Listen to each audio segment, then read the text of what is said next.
La mission leur semblait presque impossible. Passer 10 jours sans voir un écran. Près de 100 000 enfants ont relevé le défi. Avec ce constat qui fait froid dans le dos, entre l'âge de 7 et 10 ans, les enfants passent en moyenne 3 heures devant les écrans. 3 heures retrouvées donc pour d'autres loisirs grâce au défi 10 jours sans écran. Certains parents, pas toujours bien placés pour montrer l'exemple, ont décidé de relever aussi le défi.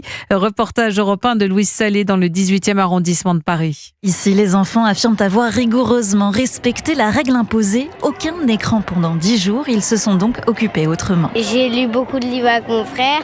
On a joué aux cartes. On est parti au parc. J'ai essayé de plus y penser, surtout. Pas facile de ne plus penser aux dessins animés ou aux jeux vidéo. Joseph, 8 ans, a craqué le week-end dernier. Il avait un garçon, il avait une tablette et il m'a proposé de jouer. J'ai pas résisté. Mais j'ai que regardé 5 minutes. Et c'est encore plus difficile pour sa mère, Marie, qui a aussi joué le jeu, mais uniquement le soir à la maison. On a participé avec Joseph, mais pour notre travail, on est obligé de regarder des écrans. Parce qu'évidemment, ce qui est intéressant, c'est que ça interpelle, ça interroge aussi notre pratique à nous et notre usage. Il y a une sorte d'effet miroir quand même à nous voir sur des écrans et à leur interdire les écrans. Il y a quelque chose qui n'est pas logique. Pour encourager son père à lâcher son téléphone, Donatella, en CE1, lui répète ces quelques vers.